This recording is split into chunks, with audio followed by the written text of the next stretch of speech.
Welcome back, Gridiron fans. I'm your online host, Andrew Homan, and I'm with Dani Dean on desk today. We have a lot of ground to cover, Dani, so where should we get started? Now let's start off with the SEOAL, and let's start again with the Jackson Ironmen. Now this week they shut out Granville to prove their dominance yet again, which they didn't even need to do. Now Hunter Sexton this season, he has so much help in the backfield there. Their ground game is a force that I would not want to reckon with. And they have Wheelersburg coming up, so this is going to be yet again another good test for them. But you know what game I can't wait for Jackson and Logan to hit it up, but we are going to have to wait a little bit more for that one. But speaking of Logan, they are still undefeated just like the Ironmen, and they continue to shine through the air and on the ground. Bryce McBride and Isaiah Smith are two of their leading offensive weapons, and they've had no trouble outscoring their matchups this season. They racked up 47 points last week, so as long as their defense stays healthy, the Chiefs, they're golden. Now, as for Warren and Gallia Academy, they are still looking for their first wins, but I have some good news, Andrew. Warren finally got on the board with their first points of this season against Parkersburg South last week, and I'm sure their next goal, same as the Blue Devils, will be to finally get a win on their record. And hey, as week 5 is as good of a week as any to do that.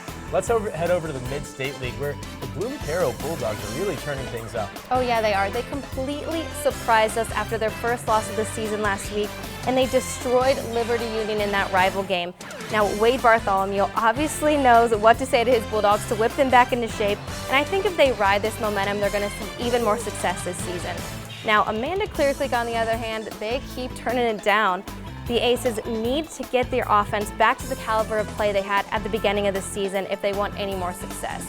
Another squad who needs some offensive improvement, that's Fairfield Union.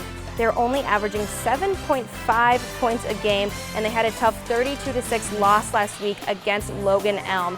Now, if the Falcons find an offensive rhythm, whether it's passing or running, I think they will be able to step more towards a winning record. Yeah, and I mean, heck, Logan Elm is a really tough team to face off against, so I'm sure things will pick up for them in this next week. Now, we were out at that huge rivalry game in the SVC last week, where Zane Trace stomped Unioto 63-0. Do you see Unioto making a comeback after that? Oh yeah, I was at that game actually, and I gotta tell you, a shutout, it hurts any team's morale, but especially when it's a big rival team like this. But we have to remember that Unioto was missing their top playmaker, Eric Housley. He was out on the bench due to a concussion, and he's their strongest player on the game. And missing your quarterback's gonna hurt any team, but he'll be back this Friday. So yeah, I wanna keep an eye out for Unioto to make a comeback.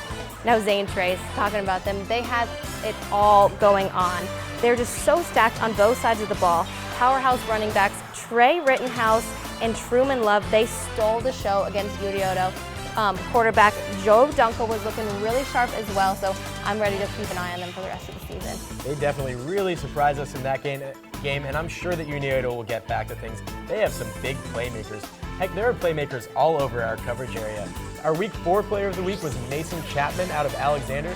Every single week we're going to have a Player of the Week interview, so make sure you're logging onto our website, checking out our YouTube so that you can see those videos. And Dani, thanks a lot. For Dani Dean, I'm Andrew Homan. Thanks for watching.